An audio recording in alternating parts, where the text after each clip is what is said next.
શહેરમાં માની મમતાને લજવતો એક કિસ્સો સામે આવ્યો છે.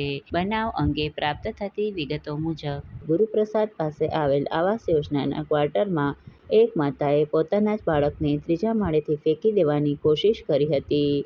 આ ઘટના નજરે જોનાર જયેશભાઈ નામના વ્યક્તિએ જણાવ્યું હતું કે ગઈકાલે સાંજે અહીંના રહેવાસી એક બહેન પોતાના બાળકને લઈને છત પર પહોંચ્યા હતા અને ત્રીજા માળેથી બાળકને નીચે ફેંકી દેવાની કોશિશ કરી હતી.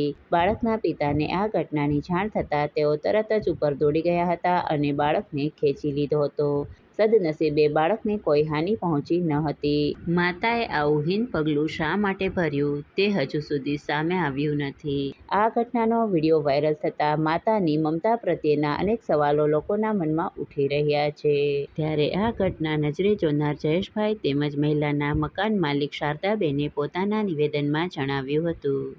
જયેશભાઈ, ઘટનામાં કાંઈ નહીં, અમે સામે બેઠા હતા ને એ બેન છે એ બાળકને લટકાવતા હતા. અમે અહીંથી અવાજ કર્યો હતો અને ઘરવાળાએ અમારો અવાજ નહીં પણ કે એના ઘરવાળા આવીને બાળકને ખેંચી લીધું. એટલી ઘટના નજરે જોયેલી. આ એક બનાવ નજરે જોયેલો. ઓળખતા નથી. અમારી બાજુ અમારે બચાવવાની કોઈ જરૂર નહીં. અજાણી વ્યક્તિ તો અમારે બીજું શું કરી શકીએ?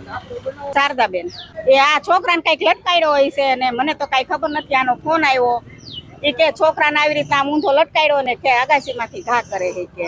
તો મેં આને કીધું તું ખાલી કરવાનું કહી દે. એ વરસદી આ જો પેલા રહેતા હતા ત્યારે મારે કઈ આવ જાવ નહોતી. વરસદી આમાં રહ્યા છે આ મકાનમાં. પછી આ નીચે વાળા હે ને એને મને કીધું માસી હારા હે તમે ભાડે આપો ઈ કે. તમારે અહીં રહેવું નથી. હું જ રહેતી હતી એમાં. મારા બાબાના લગ્ન થયા ને એટલે મારે બીજે જવું પડ્યું. હવે ખાલી કરવાનું કેવા આવીશું એને? આજે આખો દી માં ગમે ને આ ગોતી લે.